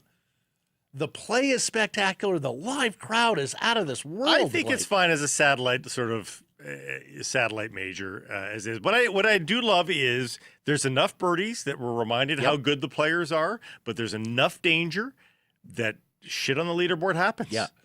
Well, 16. I mean, with the win yesterday and where they put the pin, how many par 5s on the PGA Tour are players happy to make 5? You were happy to make 5. At what, 580 too? Like, it's not a super long one. Like, it's... So, honestly, just a marvelous, marvelous event. I so enjoyed watching it. And look, Canadian Sudarshan Yalamaraju goes 66-67 on the weekend to tie for 5th place. Quote, I think I kind of exceeded what I thought I could do. It is the best finish by a PGA Tour rookie at the Players in 13 years. It's his best tour finish, period. He just joined the tour as a full-time member this year. You're $925,000, Blake. For a T5. I'll remind you that when Mike Weir was winning the Air Canada Championship, he was making 1 million Canadian. So he actually made more. Yes. Than winners. His career earnings until yesterday were $826,000, so he exceeded them by $100K. He moves up to 145th in the world rankings from 216, and he's a self-taught player. Family is from India by way of Mississauga. The other thing, Blake, you know how these PGA Tour players, it's like it's a fashion show now, right? Like their fit is just perfect and the tuck and the colors and all that. He was a little sloppy, a little baggy shirt, a little baggy pants as he's moseying around the golf course. He doesn't have a swing. Doesn't have a swing coach. Self-taught, as you said. Yeah, has never taken a golf lesson. Nobody in his family golfs. No. So you talk about the Adam Macko story, how unique that is. I mean, this is the golf version of it. Yeah, it sure is. Going to be fun watching Yel Miraju go forward. And Vancouver's Richard T. Lee did some things in golf this weekend, too. Sadly, in defeat to Bryson DeChambeau in a playoff at the Live Singapore event. He missed I know. It's like a 2-footer he missed to lose the tournament. But it's the best ever finish by a wild card player on Live. He earns $2.2 million. And he goes from 148th to 210, from 210 to 148 in the world rankings. They're getting ranking points now on Live. And I actually think he earns that money, Blake. Yeah, because he's a wild card, so he doesn't sign a contract. So if you're not familiar with Live, like DeChambeau and all these guys who signed for huge money, their winnings are taken off that. So they don't get that as prize money on top of the signing bonus. They play it off, and if they get it far down enough to zero, and then they get the next big contract. So good for Richard T. Lee. The NBA expanding to Seattle and Las Vegas. This, according to Shams Charania of ESPN. NBA to hold a Board of Governors meeting March 24th or 25th to explore adding expansion teams exclusively in Vegas and Seattle, with the two franchises targeted for the 2028-29 season. Shams reports there is momentum for stakeholders to approve what is expected to be bids, price tags of $7 to $10 billion per team. The first vote allows the league to explore the purchase of processes for Las Vegas and Seattle. Then there will be a final vote. You need 23 of the 30 governors to vote thumbs up. And if they are both going to be added for 28-29, either the Minnesota Timberwolves or the Memphis Grizzlies will move to the Eastern Conference. 7 to 10 billion, you say? 7 to 10 bill. I think I'm out. I do want to see them return, but I don't think I can be a part of the solution at 7 to 10 billion. This shouldn't work in Seattle. NBA will. I'm saying the sporting landscape shouldn't work in Seattle. It is too small a city for all of the sporting options that it has, and yet Denver has all four. But even beyond that, though, the college sports that are there, the women's sport, they got WNBA and NWSL. Like, they've got so many sporting. I mean, I haven't checked recently, but they had all the sports. They had rugby. They had the professional rugby league. Is there like everything is in Seattle? It shouldn't work, but they're making it work right now. I hope everybody else survives. I hope everybody, like, the NBA is going to be fine, but I hope everybody else survives as a result. I have significant worry about the Kraken and the Golden Knights going forward. I think there is a very real possibility both get utterly lost in busy sports scenes. It will be interesting. Like the Golden Knights, I've been to a few games there now. It's stunning what they've built. Yep. But how quickly does that loyalty move over? Well, Vegas getting a baseball team, of course, with the A's moving there, and Vegas, the most transient community in the United States. The population turns over there rather quickly. And also the entertainment capital of the world, right? So, like, what happens when they're bad for once? I've been saying this, I know, for 10 years, but at some point they are going to be bad. So what's the effect then? The USA beat Canada in the so-called seated rivalry for sledge hockey gold at the Paralympics. I hadn't heard that. Very nice play on words. I believe the Americans came up with that. So a clean sweep for USA Hockey over its arch rival Canada in hockey gold medal matches. This Paralympic cycle. Canada does win the wheelchair curling. We were talking about Mark Ideson's rink. It's incredible shot making. We're the talk of the Bonspiel without telling any opponent staff off. That was nice. Nice change. Yes. Nice change of pace. Canada finished with 15 Paralympic medals. That was good for 8th on the medal table. 3 gold medals, tied for 7th with 3 others. Results of our poll questions from the weekend. We asked, will Elias Pettersson be the Canucks' leading scorer this season? Yes or no? People said? People said no, just reflexively. They said no. Yeah. Percent? 66. 64. Adam, fact that this is a question is a bad answer. Yeah, well said, Adam. And then Who is the Canucks' first-line center next year? Pettersson, Rossi, or other people said? Pettersson. They did. Very good, Blake. Percentage? 48. 42, not bad. Rossi, 36. Other, 22. Other got 22. That's pretty Thomas, hopeful. unfortunately, it's going to be EP40. Al, if Rossi can play like he did last night more often, then he's clearly going to be a first-line center. PD has 0 goals in his last 19. It's 20 now. Jim voted for Caleb Malhotra. That's a little much. And I saw a few of these in the comments from a free PD account. Unpopular opinion, EP40 should be moved to wing. In his current form, he'd be better positioned as a complementary piece with a heavy center. I honestly, regardless of who the center is, I think if you went Elias Pettersson, Marco Rossi, Drew O'Connor right now, I bet you'd have some success there. I mean, he's still a good defensive centerman. Oh, you can. I just think, do you get a 60-point? Right now, he's a 50-point defensive center. Do you get a 70-point defensive winger? Yeah. I think you might.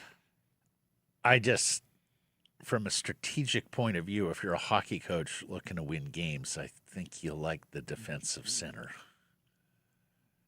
Even if moving them to wing would create a few more points, although I'm not sure it would, Blake. You still have to shoot the puck. In fact, you more have to shoot the puck from wing, traditionally. You don't have the depth to make that move right now anyhow. But if you don't. ever feel there's a crowd, it's an option. Last bit of business is errors and omissions. We were discussing Tyson Gross, the college free agent center, last week. I called him Jordan Gross. I don't think he can skate. Former NFL lineman. Thanks for joining us, everybody. Appreciate you spending some time connecting with the program. Please do subscribe to all our assorted channels, YouTube, and wherever you get your podcasts. Follow on social. That's X, Insta, Facebook, TikTok, YouTube, Blue Sky, live on many of those platforms. Noon Pacific time weekdays. And, of course, please do support the community sponsors you hear us talking about and keep it local.